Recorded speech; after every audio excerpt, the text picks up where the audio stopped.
Hello and welcome back to this video lectures on decision analysis.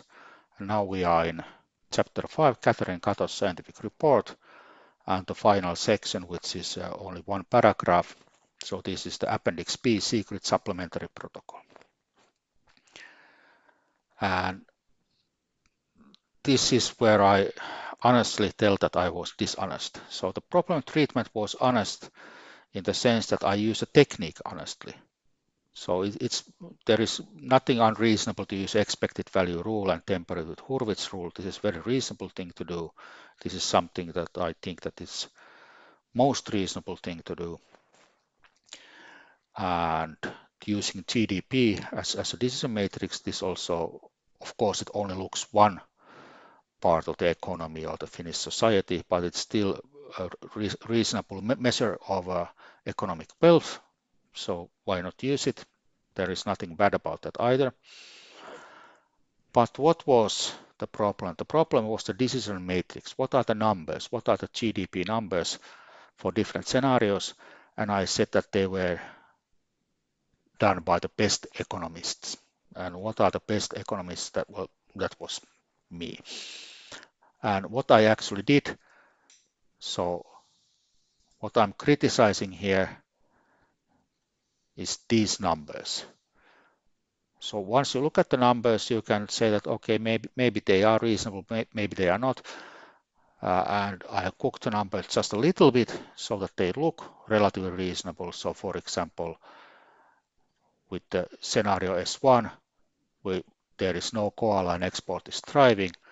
So then laissez-faire policy gives 8% GDP increase, 6%, 2%, 0 and minus 2%. So why would it be negative for extreme regulated policy?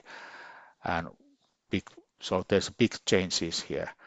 And then on the other hand, when we have pandemic at our hand and no exports, then they are -5 minus. So maybe it's reasonable, maybe it's not. And to be honest, I don't think that they are very reasonable, these numbers. And to really, to be honest, I changed these numbers until I eventually got the picture like this. So that's what was dishonest here. And what does this illustrate? This illustrates the numbers in the decision matrix R are the most important ingredients in the decision matrix technique. If the numbers are good, then the analysis is good. And if they are not good, then the analysis is not good.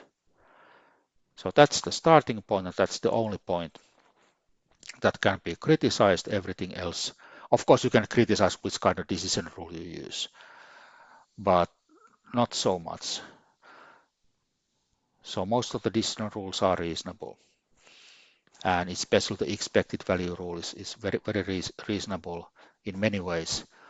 So if you use expected value rule, then the things to be criticized is the value and the decision matrix R, and then where do the probabilities come from? That's also, you have to estimate them somehow, and usually you just use your intuition or something like that.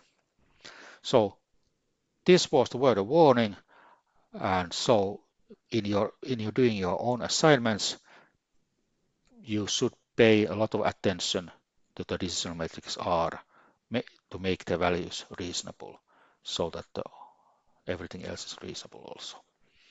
That was all from the Catherine Kato, and next video lectures I will shortly explain how to do your assignments. See you there. Bye.